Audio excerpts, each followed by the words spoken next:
Man, that song slaps.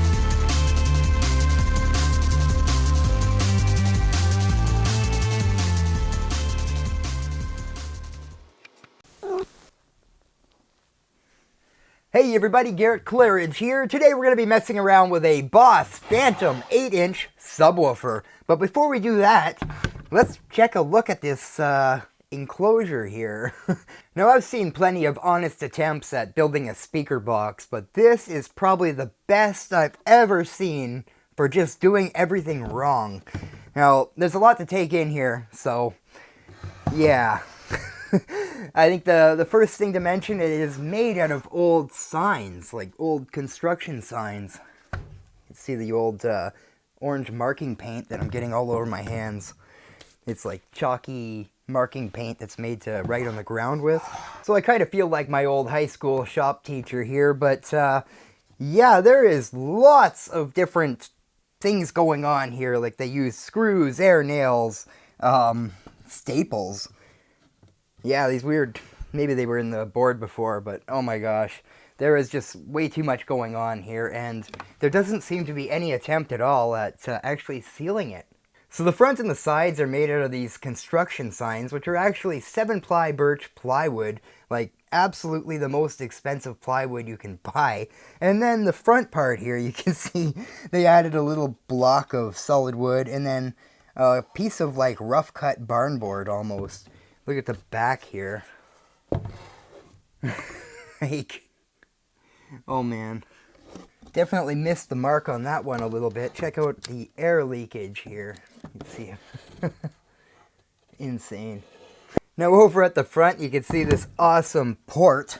It's cut in there. But then there's also little chunks of solid wood that look like they're from like a pallet or something. Really rough, crappy wood. Little chunks added in to both sides here to give it a little more, just more. That's all I could say about that. I guess because this side was cut a little longer, they had to add all those edges in this. Wow, why didn't you just, instead of adding all that extra on the bottom, you could have just cut this off and made it a little shorter. I just don't understand it.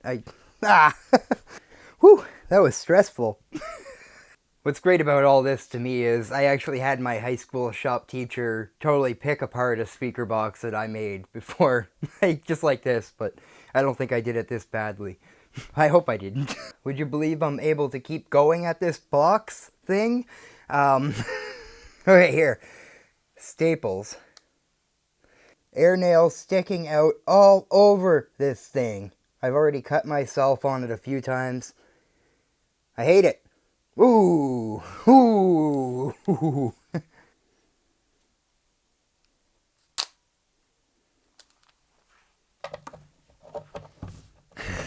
I just wanted to whip out the retract-a-bit. It's such a goofy thing. Look at these screws. Huh.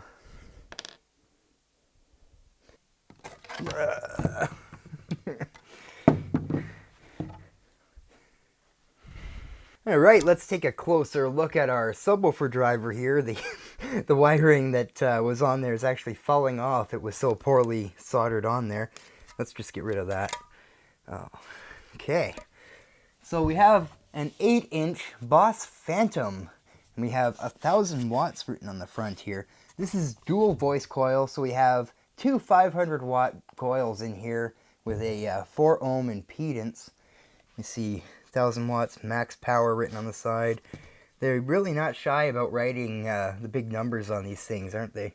We got the Made in China sticker right on the back of the basket here. I did think this was suffering from foam rot at first, but I think it was just punctured a couple times. The foam is holding up just fine, although it's missing a couple pieces. Now for the amp, I'm going to be using this Crown XLS 602. You mind if I borrow this?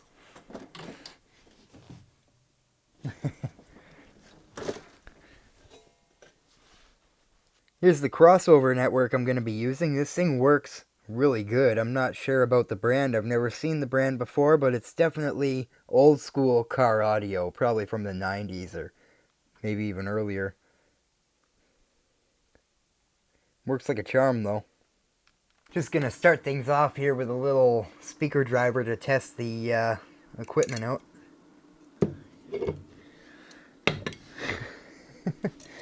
Ah!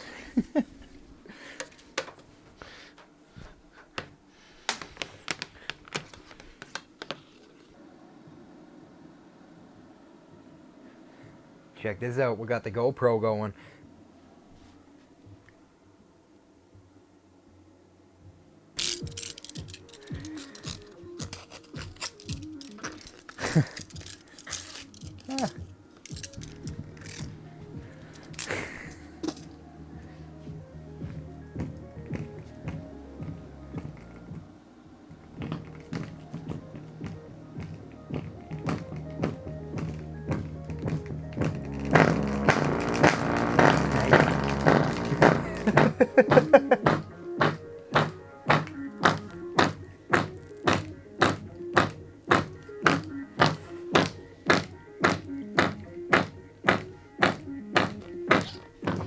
You can start to smell it now. Need to give it more volume though.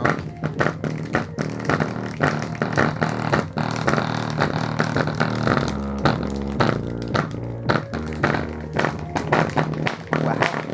That's awesome. What a trooper! Oh, it's making the amp clip though. Better cut that out. Well, darn. You know what that was out of is one of those serious boom boxes. They were pretty nice. Oh, we got it spit the coil out. Yeah, this setup is working all right. Man, that's man. I was gonna say that smell brings back memories. I blew up a couple of these little speaker drivers before. Definitely. Wow. That's awesome. What a troop.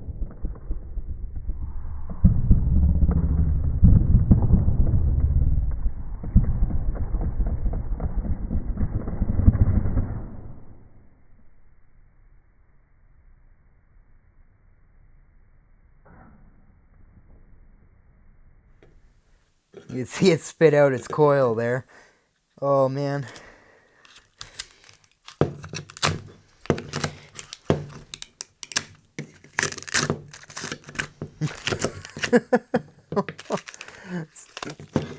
It's disgusting how this smells. I can't, it's absolutely stuck in there.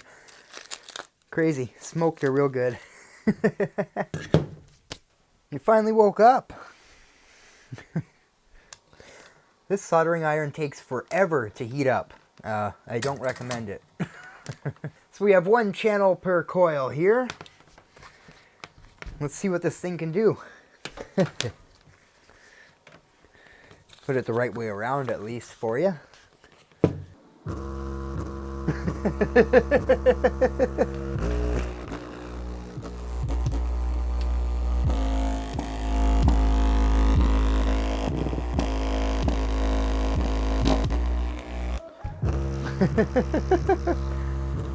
Better calm down a bit here.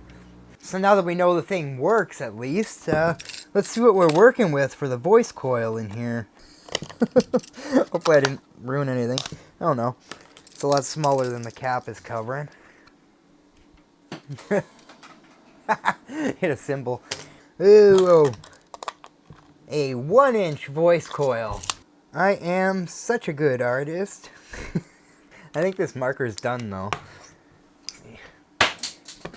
Ooh, I missed. I went to try to hit the cymbal and I think I put a hole in the wall there. Ooh. Making my bench shake like crazy here.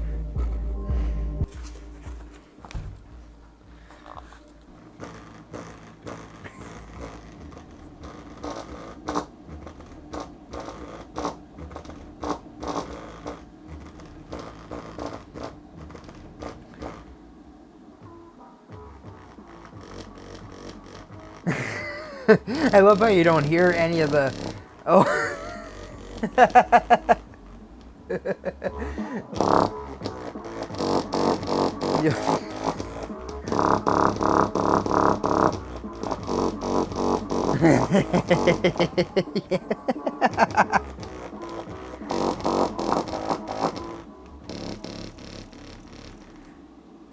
A little bit. Yeah, I was to say, once you...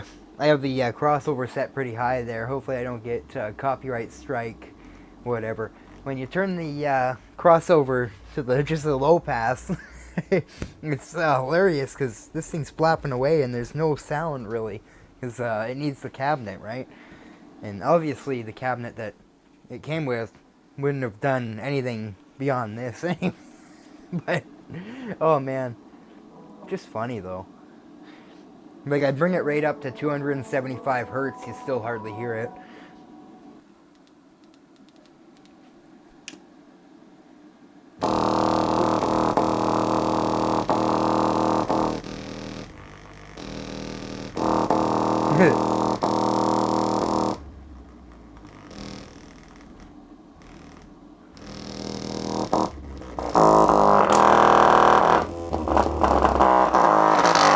Oh! I started to smell it just as the surround blew off here.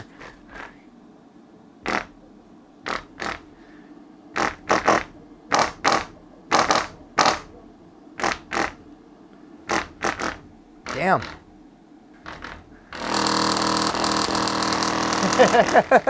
Man, that song slaps. Am I seeing smoke in here? Or are my glasses fogged?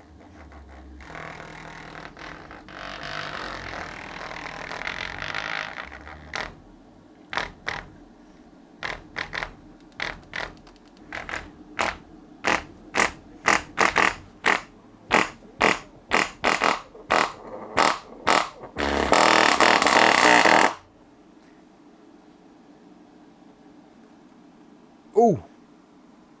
Please don't tell me that's it. Come on.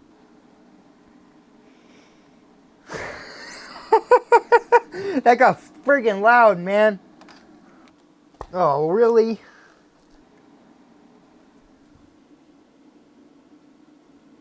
I just realized I'm on the camera.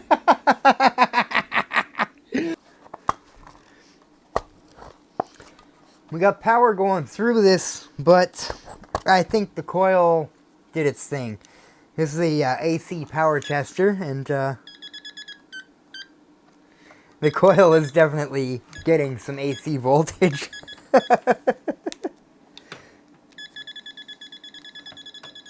So, damn, that kind of, it didn't even, that was really uneventful. I really don't like when that happens. But, yeah, let's take a look inside here.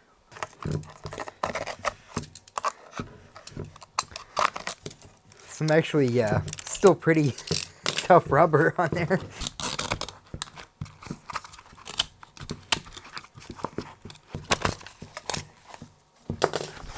I mean, oh.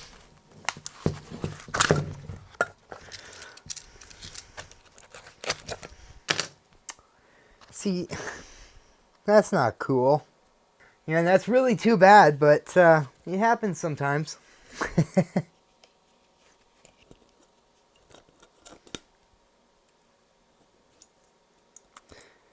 Let's see how much I can get out of the coil here. Worth of copper.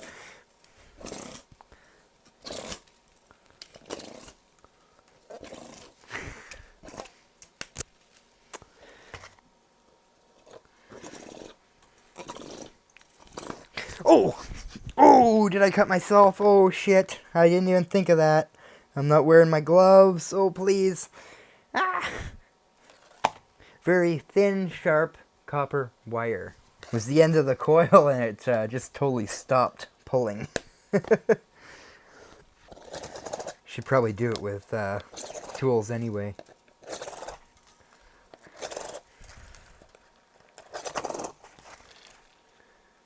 Quite a bit of copper on here, though. So what was this, a 1-inch voice coil? And there's still more layers here. At least one more strand.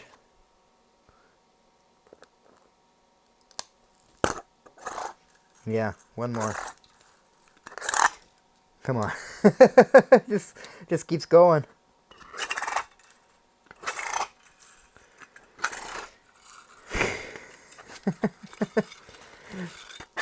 Okay, that was pretty impressive though.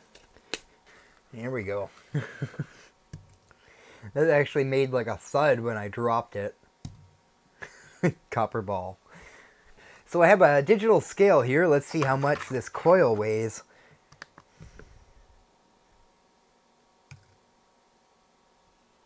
"16 grams. And that is 0.56 ounces.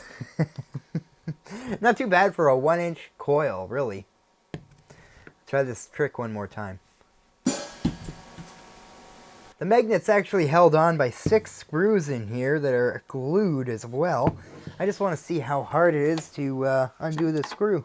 Come on, Phillips, big Phillips. Here.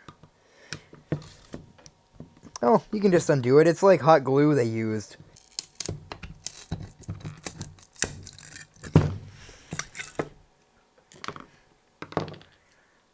Here we go. Now, because the Boss subwoofer didn't put on much of a show, I went and looked around in my storage room there, and I found a little something. This is a Boss outdoor speaker. I'm pretty sure there's a piezo tweeter in there. Just look at the emblem on it. Wow. Like, just unreal how cheesy that is.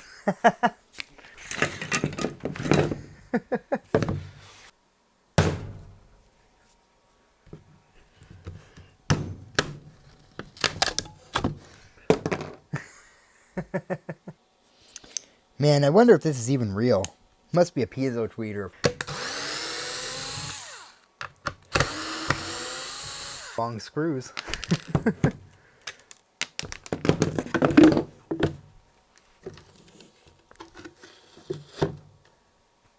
I think there's actually a piezo tweeter in there.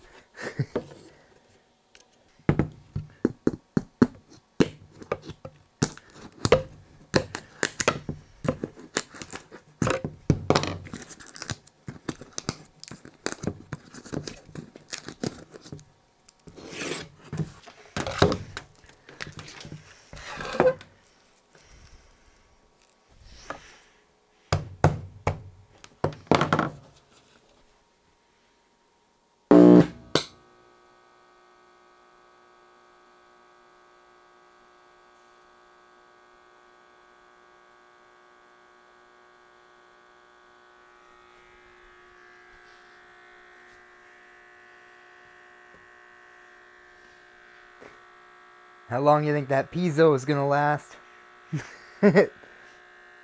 That's what killed so many of my amplifiers, because they can take so much damn power.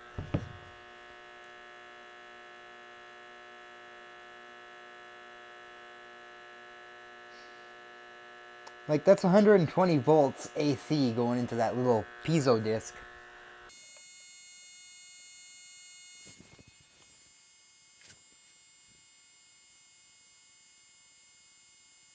It's probably gonna blow a capacitor up and scare the shit out of me, though.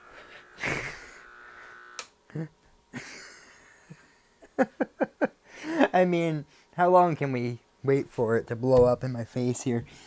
I mean, it spit a coil out, though. Ooh, all the smoke's trapped in here.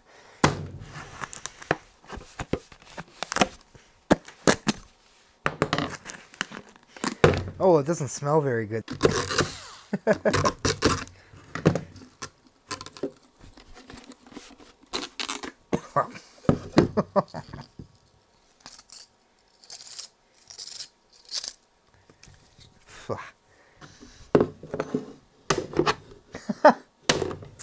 Stupid freaking little piezos, and we didn't even get a capacitor blowing up on that thing. Oh, broke the magnet. Yeah, that piezo tweeter, this piezo disc here, was wired right up to the 120 without any capacitors or anything. Yeah, piezo discs will take absolutely any power, it seems. It takes forever to blow them up. Well, that's probably enough of a mess for today, but I'd still like to hear from you guys. Let me know in the comments if you've had any bad experiences with Boss audio. I'm going to let you know mine. I used to have a car that had this Boss head unit in it, and it had a flip-out screen. And that thing was so glitchy, it was unbelievable. Anyway, thanks for watching, everyone. If you enjoyed today's video, please like, subscribe, leave a comment, all that jazz. Thanks, everyone, and have yourself a great day.